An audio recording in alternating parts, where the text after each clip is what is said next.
할렐루야! 오늘은 세종을, 내일은 대한민국과 온 땅에 전도와 선교의 사명을 감당하는 세종순복음 드림교회입니다.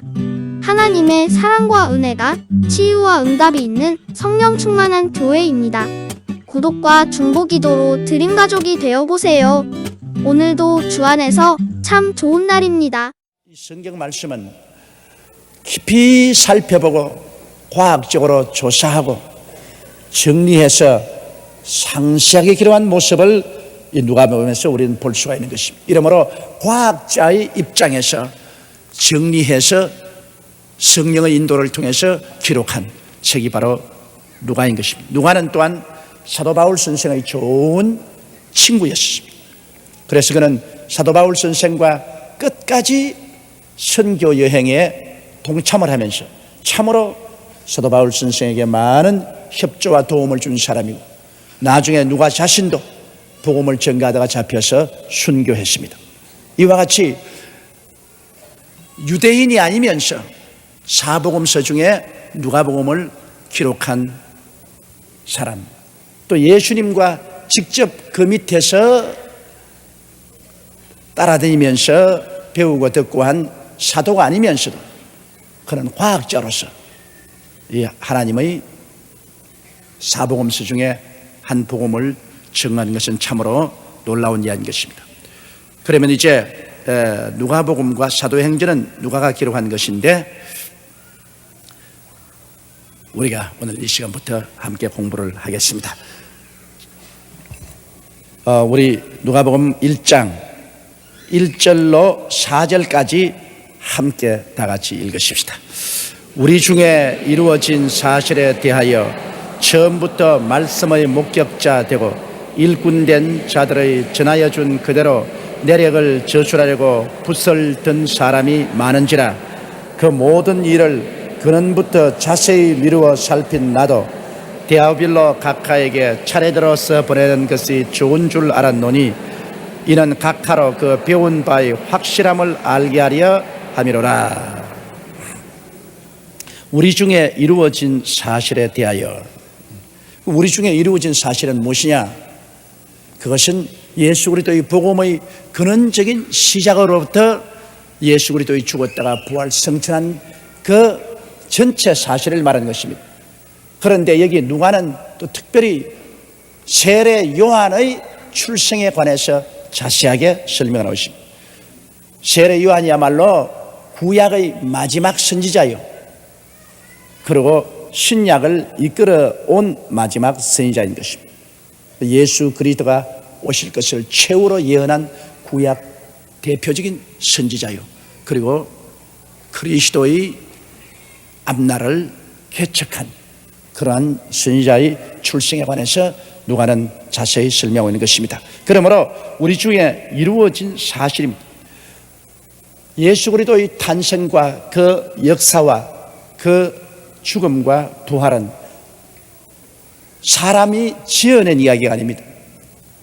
또 어떻게 기도하다가 환상 중에 보아서 기록한 것도 아닙니다. 그 당시 누가가 살고 있을 그 당시 그들 중에서 확실히 이루어진 역사적인 사건인 것입니다.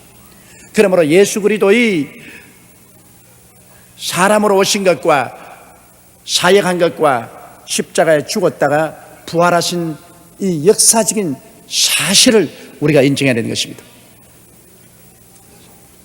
어떤 사람들은 예수 그리스도의 오심은 육으로 온 것이 아니고 영적으로 왔다는 그러한 그노시스파가 있는데, 이것은 잘못된 것입니다.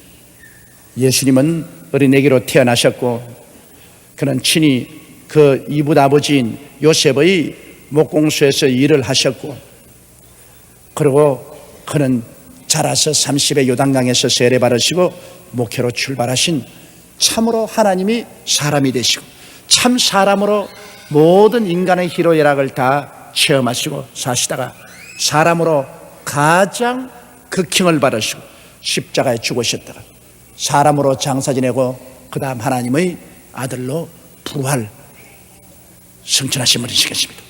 우리 중에 이루어진 이 사실에 대하여 처음부터 말씀의 목격자들, 이 말씀의 목격자란 말은 말씀은 하나님의 아들이거든요.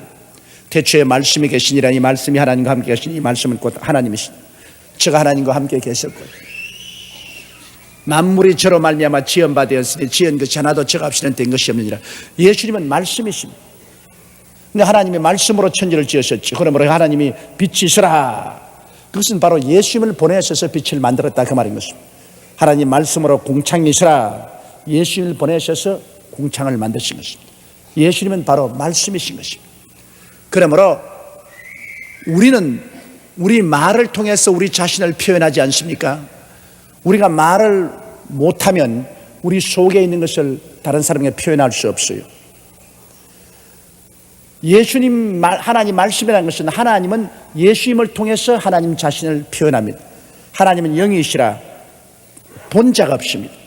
그러나 영이신 하나님이 보이는 하나님으로 출현하신 예수 그리스도를 통해서 우리에게 말씀을 하시고 교통을 하십니다. 그러므로 예수님을 통해야 우리는 하나님 말씀을 듣고 예수님을 통해서 하나님 말씀과 접하고 예수님을 통해서 하나님 아버지의 뜻을 우리가 분명히 알 수 있는 것입니다. 예수님이 바로 말씀이기 때문에 말씀을 안 들어보고야 그 사람의 생각을 알 수 없죠. 예수님을 통하지 않고는 아버지를 알 수가 없습니다. 왜냐하면 예수님만이 하나님 아버지의 말씀이시기 때문인 것입니다. 그러므로 예수 그리스도를 받아들이는 자는 하나님 아버지를 받아들이는 것입니다. 예수 그리스도를 부인한 자는 하나님 아버지의 말씀을 부인하기 때문에 하나님과의 아무런 관계도 없게 되는 것입니다. 이러므로 예수님보다 더 중요한 것이 없습니다. 예수님은 참 하나님이 참 사람으로 오셨고 이 사람도 하나님 말씀으로 오셔서 바로 예수를 통해서 하나님은 과거도 현재도 미래도 말씀하시는 것입니다. 하나님은 반드시 예수님을 통해서 하나님께서 말씀하시고 또 예수님은 성령을 통해서 우리에게 말씀하여 주시는 것입니다. 그러므로 처음부터 말씀의 목격자 되고 예수님의 일생을 눈으로 직접 본 사람 되고 또 예수님의 보내심을 받아서 여러 가지 사역을 한 12제자, 70인의 제자 이처럼 예수 그리스도의 사역자가 된 자들이 저들이 직접 보고 듣고 체험한 것을 사람들에게 이야기했는데 그것을 그대로 내력을 저술하려고 붓을 든 사람이 많았다. 많은 사람이 그리스도 예수님에 대한 글을 적었다. 그러니까 누가 이외에도 마태가 있고 마가가 있고 요한이 있고 또 그 이외에 예수 그리스도에 대해서 여러 가지 구전적인 전설을 적은 외경의 책도 있습니다. 이 우리 본 66권 이외에 다른 외경의 책도 있지만 그건 너무 허무맹랑한 소리가 섞여 있는 이 외경은 정경에 들지를 못했습니다. 그러나 많은 사람이 우리 주 예수 그리스도의 일생의 일대기에 대해서 적으려고 했습니다. 그런데 그 모든 일을 근원부터 자세히 미려 살핀 나도 누가는 그 모든 일의 근원 그 예수 그리스도가 태어나기 전에 마지막 그리스도의 탄생을 예언한 그 세례 요한 그 근원부터 자세히 미루어 살폈. 왜? 과학자이기 때문에. 누가는 의사이기 때문에. 의사가 뭐 사람 병을 덤벙덤벙 진찰하지 않잖아요. 자세히 병증을 조사합니다. 얼굴 색깔이 어떠냐, 혀를 내밀어 보아라, 손을 보자, 그 다음에 잠 잘 자느냐, 밥맛이 있느냐, 그리고 또 화장실도 잘 다니느냐, 온갖 증상을 다 자세히 살펴봅니다. 그러므로 누가는 그와 같은 의사였기 때문에 예수 그리스도의 일생일대에 대해서 그는 자세히 살펴봤다. 목격자하고 직접 이야기를 해보고 그리스도를 통해서 병 나은 사람 또 그리스도의 은혜를 체험한 사람 이런 모든 사람들의 자료를 자세히 듣고 수집했다.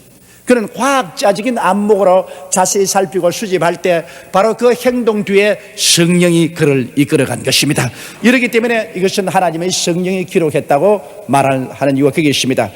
우리가 아무리 인간적으로 열심을 다해도 성령께서 인도하지 아니하면 하나님의 뜻대로 말씀을 기록할 수 없습니다.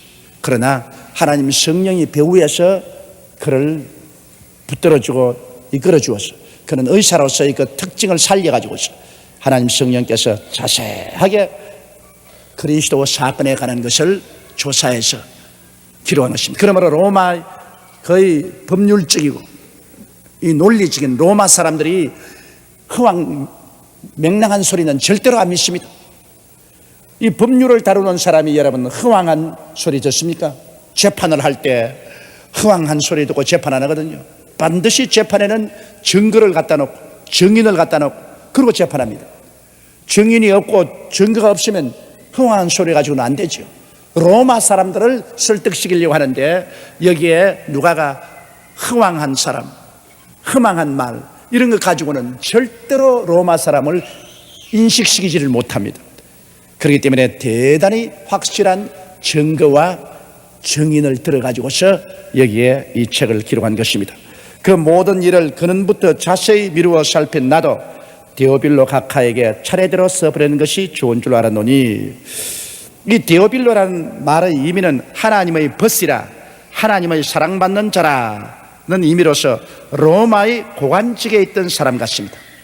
로마의 고관직에 있으면서 예수를 믿은 사람인 것입니다. 그래서 로마인을 위해서 이 복음서를 기록할 때 데오빌로라는 아주 로마의 고관 대작, 그러나 예수를 믿었으나 아직 상세하게 그리스도에 대해서 모르고 있는 사람에게 확실한 그리스도의 지식을 전달하기 위해서 여기 바로 누가복음을 기록하게 된 것입니다. 이러므로 여러분, 오늘 우리 누가복음을 읽는 우리 모든 사람들은 누가가 우리들에게 이 성경을 기록해서 보냈다고 믿으면 되는 것입니다.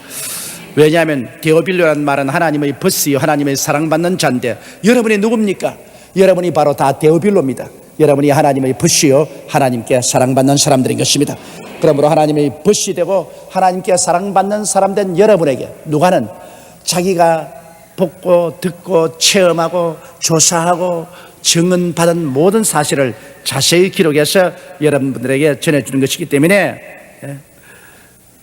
이는 각하로 그 배운 바의 확실함을 알게 하려니라. 데오빌로 각하가 그리스도를 듣고서 믿은 것이 틀림없는 일입니다. 흔들리지 않은 사실이다. 이것을 다시 확증하기 위해서 이것을 기록해버린다, 이 말인 것입니다. 우리가 예수 그리스도를 믿고 구원받은 것이 희미한 안개처럼 되는 이유는 말씀을 읽지 않기 때문에 그런 것입니다. 이런 말씀을 읽으면 희미한 것이 다 사라지고 광명한 태양처럼 비춰오기 시작하는 것입니다. 이러므로 여러분, 우리가 이 땅에 살면서 하나님 말씀을 확실히 우리가 듣고 읽고 그리고 믿고 구원을 받는다는 것 얼마나 좋은지 모릅니다. 나는 예수를 믿지 않고 이 세상에 살다가 가는 사람들을 보면 너무나 허망합니다.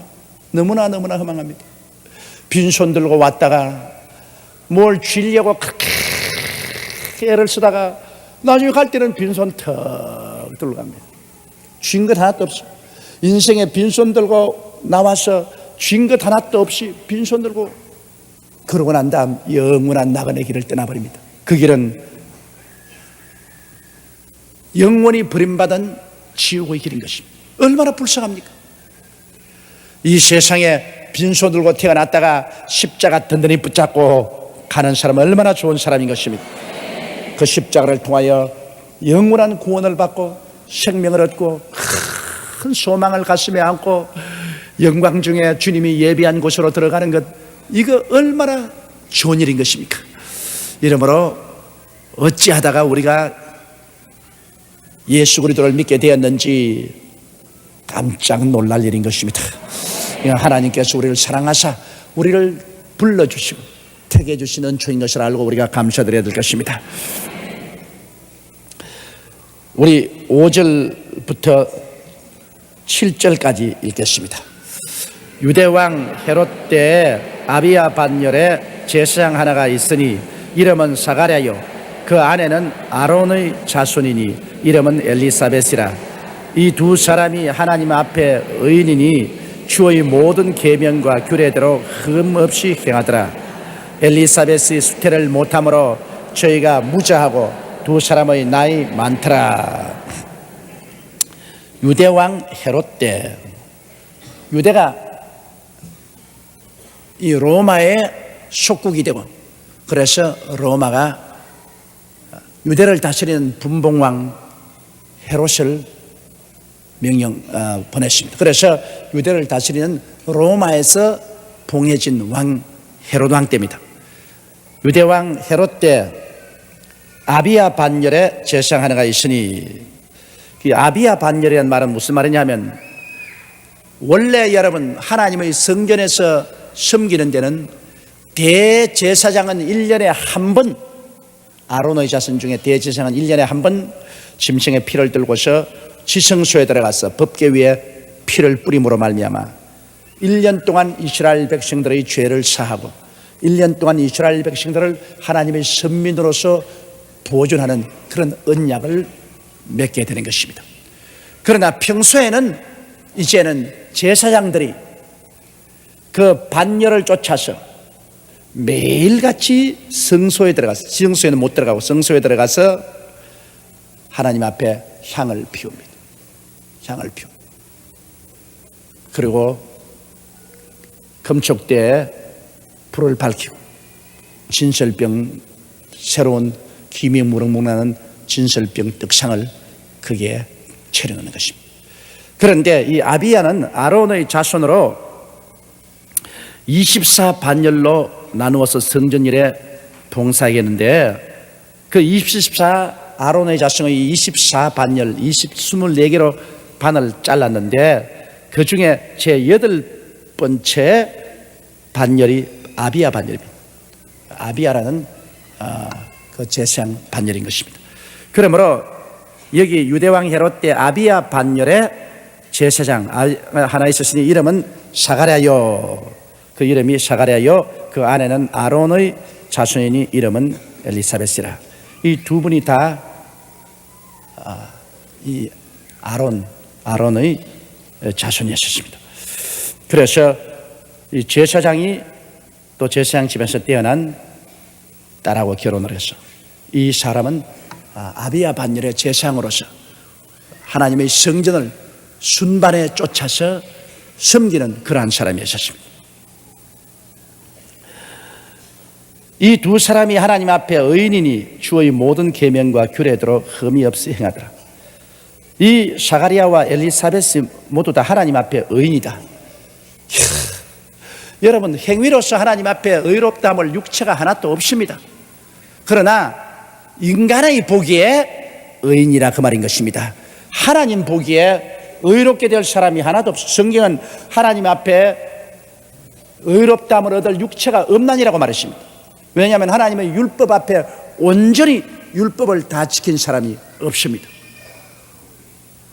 성경 말씀에 내 부모를 공경하라 했는데 온전히 공경한다. 그 어느 정도까지 공경해야 될지 모릅니다. 살인하지 마라. 마음의 이웃을 미워해도 살인하는 것이라 했으니까 그 뭐 어느 정도까지 살인을 안 하는지 몰라요. 간음하지 마라. 마음에 음욕을 품으면 간음했다. 그러니까 그게 어느 정도 그 사람이 거룩하고 깨끗한지 도저히 판단할 수 없는 것입니다. 도둑질하지 마라. 물론 뭐 도둑질 안 해야 되겠지만은 요새 현대판 도둑놈들 많아요. 그건 뭐냐면은 나 뭐 책 빌려서 안 돌려주는 것. 나 뭐 책 빌려놓고 난 자기 책장에 더 꼽아놓고 안 돌려주는 것. 그런 선의의 도둑놈도 많아요. 내 이웃을 거짓 증가하지 마라. 이거는 뭐 전부 다 걸리는 거라. 너 이웃을 거짓 증가하지 마라. 여러분 세상에 살면서 이웃 사람 보고 정확하게 조금도 틀림없는 참말만 하고 조금도 보태지 않고 말한 사람이 있어요? 이것 한번 손으로 봐주십시오. 아무도 없지. 왜냐하면 사람마다 여러분 말을 들어보면요, 사람을 모함하는 말하고 모함당하는 사람하고 꼭 같이 이야기를 들어봐야 됩니다. 모함하는 사람은 모함하는 대로 막 보태가 말을 한다고요. 과장해서 흥분시키려고 말을 하는데 그 사람 말만 들으면 뭐 상대방이 죽일 놈입니다. 그런데 또 모함당하는 사람 말을 들어보면 너무너무 모함하는 사람이 또 보태가 거짓말을 했단 말입니다. 그러므로 반드시 재판은 양쪽 송사를 다 들어봐야 됩니다. 그리고 증인들을 세워야 됩니다.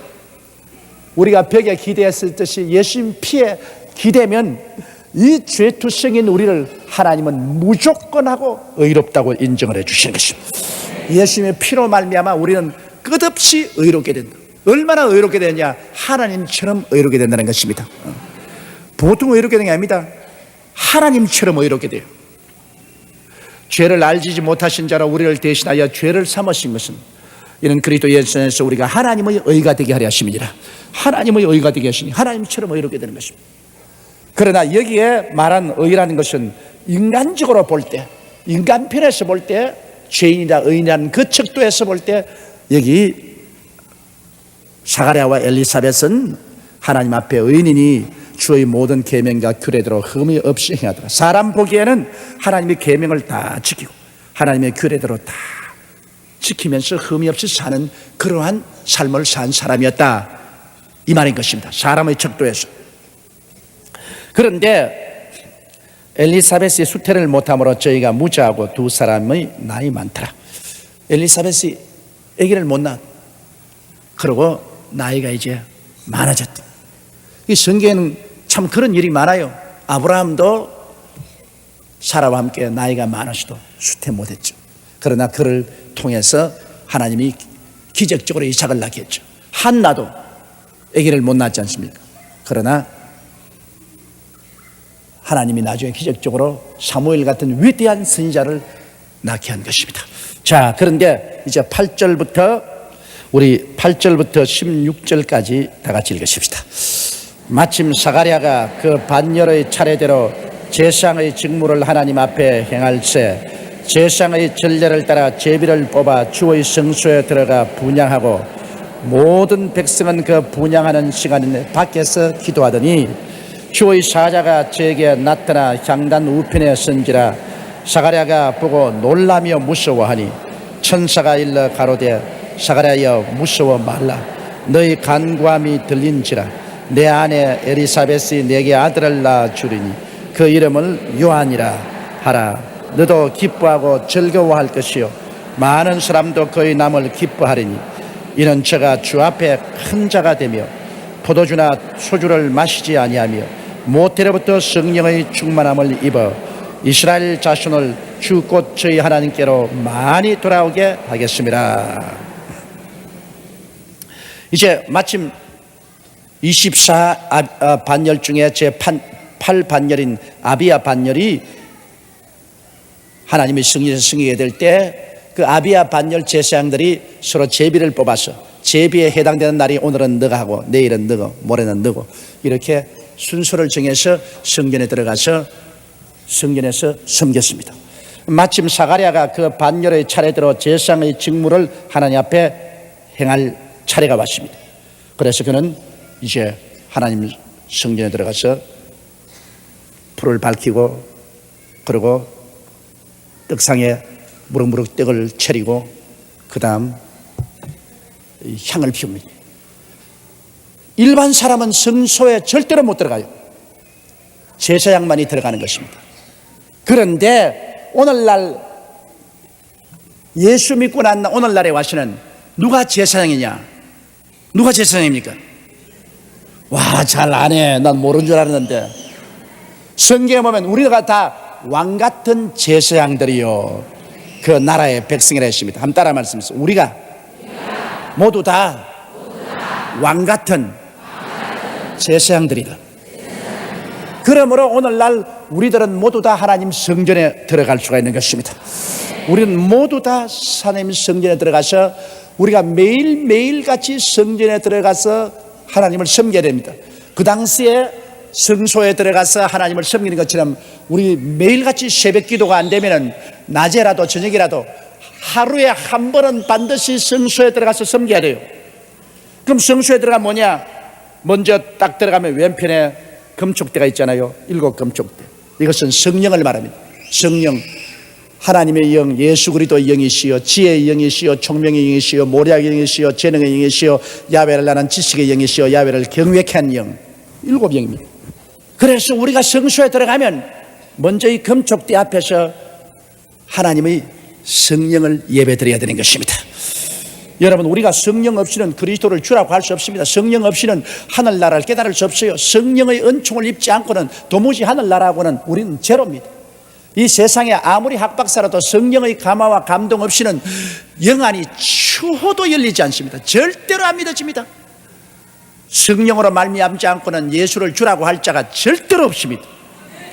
그러므로 우리가 성소에 들어가서 성령 앞에 섭니다. 나는 매일매일 제가 기도할 때마다 금촉대 앞에 서서 말합니다. 성령에 들어가서 주의 성령이여, 성령은 하나님의 영이시여 예수님의 영이십니다. 지혜의 영이시니 지혜를 주시옵소서. 총명의 영이시니 총명을 주시옵소서. 모략의 영이시니 카운셀링을 주시옵소서. 그리고 능력의 영이시니 제게 권세와 능력을 주시옵소서. 야훼를 아는 지식의 영이시니 나를 깨닫게 하여 주시옵시고, 야훼를 경외케 하는 영이시니 참으로 경건하게 하나님을 섬기며 살게 하옵소서. 보혜사 성령님을 인정합니다. 환영합니다. 모시드리고 의지합니다. 성령이 오늘 또 나와 함께 하여 주시옵소서. 성령님을 우리가 제사장으로서 성소에 들어가서 먼저 예배하고, 그 다음에는 오른쪽 또 구석에 진설병이 있습니다. 떡상이 있잖아요. 그 떡상은 오늘 하나님 말씀을 말하는 것이거든요. 예수 그리스도 하나님 말씀을 말씀합니다. 그 떡상이 매일 김이 무럭무럭한 떡으로 대체하는 것은, 묵은 떡은 안 됩니다. 곰팡이 난 떡은 안 돼요. 1년 전에 성경 공부했다, 그거 안 되는 것입니다. 어제 성경 공부했다, 벌써 식은 밥이에요. 하나님 앞에 뜨끈뜨끈한 김나는 떡상을 매일매일 차려야 되는 것입니다. 그러므로 우리는 매일매일 성령으로 말미암아 뜨끈뜨끈 김이 나는 하나님 말씀을 우리가 먹어야 돼요. 매일매일 떡상을 새롭게 실, 그럼 매일매일 성경을 읽어야 돼요. 그러므로 저는 그 진설병 앞에 나가서는 이렇게 기도합니다. 하나님, 말씀을 사모하게 만들어 주옵소서. 말씀을 사랑하게 만들어 주시옵소서. 말씀을 읽도록 도와주시옵소서. 그리고 말씀을 실천하고 믿도록 하여 주시옵시고, 말씀을 감사하고 그리고 널리 말씀을 가르칠 수 있게 하여 주시옵소서. 하나님이 도와주지 아니하시면 말씀과 멀리하게 되고, 말씀과 멀리하게 되면 굶주리게 되고, 굶주리면 영적으로 영양실조가 걸리게 되고, 영양실조가 되면 영적으로 병들게 됩니다. 하나님 말씀으로 채워주시옵소서. 그래서 진설병을 잘 정리하고 난 다음, 그 다음은 맨 가운데 이제 향단이 있는데, 이 스가랴가 하는 것처럼 향단에 와서 향을 피웁니다. 그건 향은 하나님께 대한 찬송이거든요. 하나님은 여기에 대해서는 다른 거 구하지 않습니다. 하나님께 대한 찬송입니다. 하나님 아버지, 하나님은 전능하시고 전지하시고 무소부지하십니다. 하나님은 하늘과 하늘들의 하늘을 지으시고 땅과 바다와 그 모든 것을 다 지으셨습니다. 하나님이여 감사합니다. 하나님은 나의 주가 되십니다. 내 영혼을 만드시고 나를 구원해 주시니 나의 주가 되시고, 하나님은 나의 목자가 되시니, 하나님, 나는 하나님의 양으로서 하나님이 인도하시고 푸른 초장에 누이시고 실만한 물가로 이끌어 주시고 지켜주시고 성장해 주시는 하나님 감사합니다. 하나님은 또한 토기장이시니 나를 마음대로 만들어서 하나님 뜻대로 사용해 주시니 감사하고, 하나님은 그리스도는 나의 포도나무여 나는 가지이니, 그리스도에게만 의지해서 예수님이 날 위해서 뿌리가 되고 덩어리가 되어서 일해 주셔서 나에게 모든 영양분을 공급해 주시니 예수님만 의지하고 삽니다. 주님은 나의 신랑 되시고 난 신부가 되시니 신랑만 바라보고 살게 하여 주시옵소서. 하나님 아버지 은총을 감사합니다. 그래서 하나님 아버지에 대해서 그냥 향을 피우는 것입니다. 아주 감사와 찬양을. 원망과 불평은 연기고 감사와 찬양은 향기입니다. 그 하나님 앞에 연기를 자꾸 피우는 사람은 이건 하나님이 도망치게 합니다. 여러분, 연기 마시고 좋아할 사람 누가 있어요? 그러나 향을 피우면 아주 향긋한 향 냄새가 나면은 그게 사람들이 같이 와 있기를 좋아합니다. 왜? 향기가 나니까. 그러므로 우리의 감사와 찬양은 향기가 되고 원망과 불평은 연기가 됩니다. 이러므로 될 수 있으면이 아니라 절대로 원망 불평하지 말아야 할 것은, 원망 불평은 플러스 요건이 하나도 없습니다. 백해무익합니다. 아무런 이익을 하나님 앞에 가져오지 않습니다. 그러나 감사와 찬양은 100번 해도 100번 이익이 됩니다. 이러므로 성경에는 항상 기뻐하라, 쉬지 말고 기도하라. 범사에 감사하라. 그 범사라는 것은 좋은 일에만 범사가 아닙니다. 나쁜 일도 그대로 받아들여서 감사하라 그 말인 것입니다. 좋은 것은 좋아서 좋고 나쁜 일은 하나님이 좋게 만들어 줄 것이니 좋기 때문에 그저 범사에 자꾸 감사하는 건 아버지 감사합니다. 아버지 감사합니다.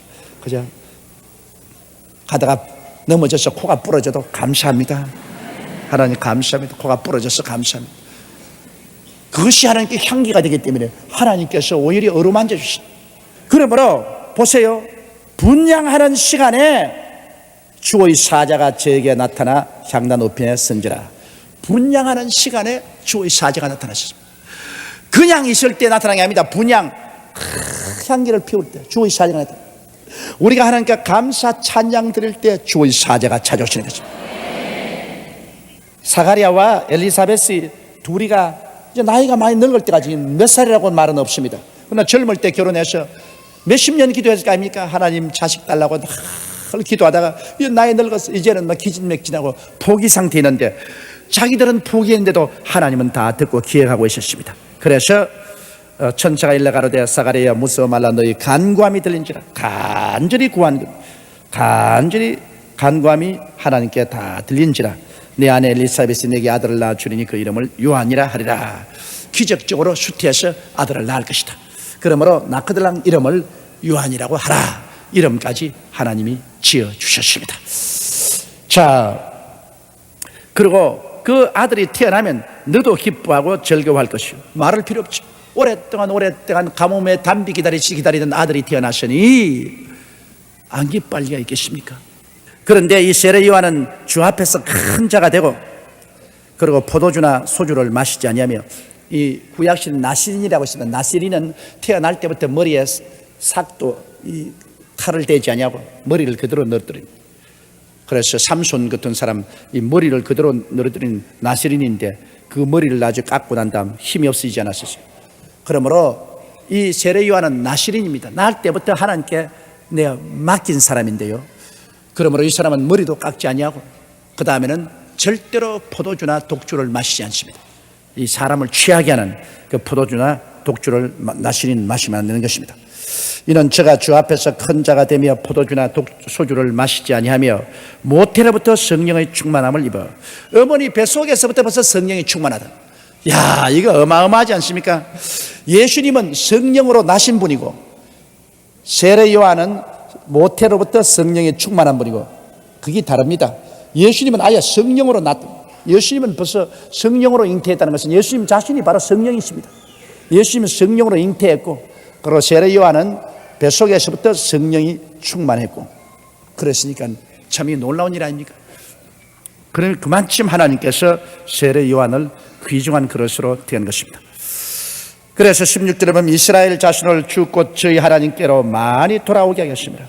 예수님이 와서 복음을 증하기 전에 벌써 예수님을 위해서 많은 사람을 회개시켜 가지고서 예수를 믿도록 미리 준비를 시키는 것입니다. 예수님이 하나님 아들로서 구원을 선포할 때 달랑 혼자 오면 얼마나 외롭습니까? 그러나 미리 가서 전부 사람들을 회개시키고 내 뒤에 오신다.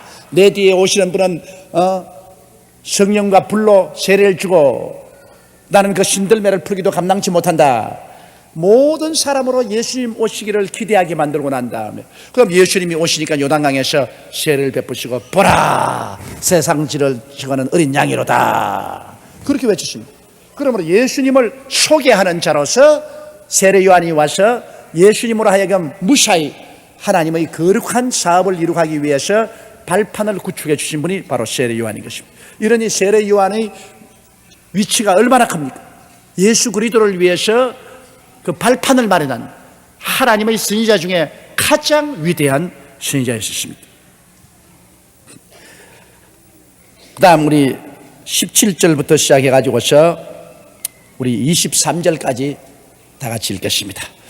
제가 또 엘리야의 심령과 능력으로 주 앞에 가서 아비의 마음을 자식에게 거스리는 자를 의인의 설기에 돌아오게 하고 주를 위하여 세운 백성을 예비하리라. 사가랴가 천사에게 이르되 내가 이것을 어떻게 알리요? 내가 늙고 아내도 나이 많으니이다. 천사가 대답하여 가로되 나는 하나님 앞에 섰는 가브리엘이라. 이 좋은 소식을 전하여 내게 말하라고 보내심을 입었노라. 보라, 이 일이 되는 날까지 내가 벙어리가 되어 능히 말을 못하리니 이는 내 말을 내가 믿지 아니하며니와 때가 이르면 내 말이 이루리라 하더라.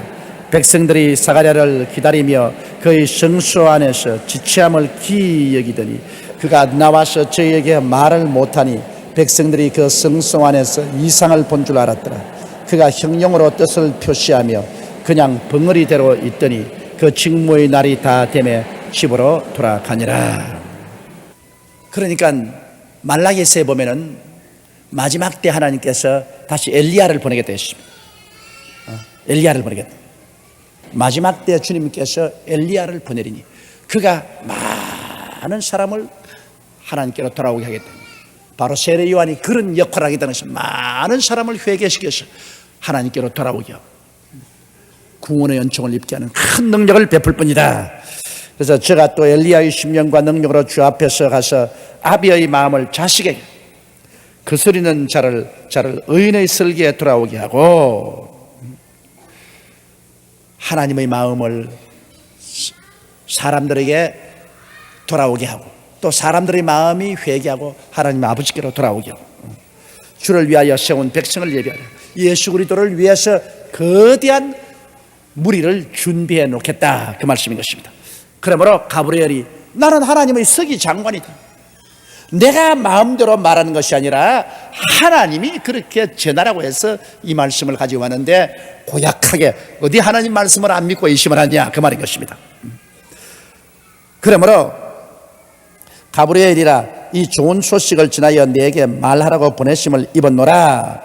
그런데 하나님 말씀을 안 믿으면 벌을 받아요. 보라, 이 일이 되는 날까지 내가 벙어리가 되어 능히 말을 못하리니 이는 내 말을 내가 믿지 아니하면이와 때가 이르면 내 말이 이루리라 하더라. 그러므로 하나님 말씀은 좌우간 인간으로 상상할 수 없는 것이라도 믿어야 되는데 네가 하나님 말씀을 믿지 않으므로 이제부터 말하지 마라, 벙어리가 되라. 근데 이 사가랴가 그 뒤에 보면은 벙어리만 된 것이 아니라 귀머거리도 되어버리십니다.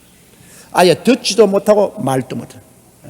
하나님 말씀을 의심하면 그 다음에 하나님께서는 듣지도 못하게 하고 말도 못하게 만들어버렸다. 이 굉장한 벌입니다. 이러므로 우리는 하나님께서 우리에게 말씀하시면 믿어야 돼. 무조건 하고 두 말을 할 필요가 없어.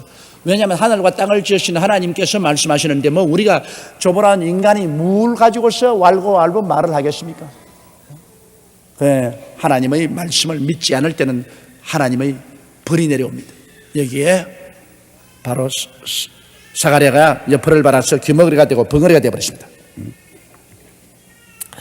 그러나 이제 네가 기다려보라. 자식을 낳게 되면 그때 네가 이제 믿게 될 것이다. 백성이 사가랴를 기다리며 그의 성소 안에서 지체함을 기이 여기니 성소에 들어가면 지금쯤은 다 분양하고 나올 때가 되겠는데 이 아무리 기다려도 안 나온단 말입니다. 이게 도대체 어떻게 되냐, 왜 들어가고 나오지 않느냐. 가끔 가다가 부정을 타서 들어가서 성소 안에서 죽는 사람이 있습니다. 그러므로 대제사장이 지성소에 들어가서 분양하러 들어갈 때 반드시 옆에 요령을 찹니다. 요령을 차고 발에다가 밧줄로 묶어가 들어갑니다. 그럼 바깥에서 들어가면 안에서 일할 때 땡그랭 땡그랭 땡그랭 땡그랭 아 살아있구나, 부정을 안 타서 살아있구나. 또 땡그랭 땡그랭 소리가 안 나면은 잡아 당깁니다. 큰 시체가 된 사람을 끌어내는 겁니다. 왜냐하면 아무도 거기 감이 못 들어가니까. 이러므로 하나님 앞에 부정하게 들어갔다가는 큰 야단 나죠. 그러므로 성소에 들어가기 전에 반드시 노제단을 통하지 않습니까? 노제단에서 짐승을 잡아 피를 흘려서 속죄를 하고 그 다음 물두멍 앞에 가서 물두멍에서 다 씻어서 거룩하게 하고 그 다음 성소에 들어가는 겁니다. 안 그러고 부정하게 들어갔다가는 뭐 당장 죽어요. 그런데 이 사가랴가 들어가고 난 다음에 한동안 소식이 없으니까 야 이거 죽었지 않느냐, 그러고 사람들이 걱정을 한 것입니다. 그가 나와서 저희들에게 말을 못하니 백성들이 그 성소 안에서 이상을 본 줄 알았더라. 그가 형용으로 뜻을 표시하며 그냥 벙어리 들어있더니 그 직무의 날이 다 되매 집으로 돌아가더라. 그 다음 우리 25절까지 읽으십시다. 그 이후에 그 아내 엘리사벳이 수태하고 5달 동안 숨어 있으며 가로되 주께서 나를 돌아보시는 날에 인간의 내 부끄러움을 없게 하시려고 이렇게 행하심이라 하시더라. 이게 어린애도 뭐 젊을 때 가져야 안 부끄럽지, 할머니가 다 돼서 가져놓으면 부끄럽잖아요. 옛날에 40이 넘어서 어린애기 낳으면 밖에 안 나갔던데 우리 시골에서 보니까 부끄럽다고. 그래가지고서 보니까 웃방에서는 시어머니가 아기 낳아서 미역국 먹고, 아랫방에서는 또 며느리가 어린애기 낳아서 미역국 먹고, 그런 것 시골에서 옛날에 많이 봤어요. 옛날에는 산에 제한이었기 때문에. 그래서 시어머니가 부끄럽다고 밖에도 안 나가고 하는 건 많이 보았는데요. 이 엘리사벳이 뭐 완전히 할머니가 되어서 어린애가 가졌으니 남 부끄러워서 나갈 수가 없어서 5달 동안 숨어 있었다. 참 좋기도 하지만 부끄럽기도 하고.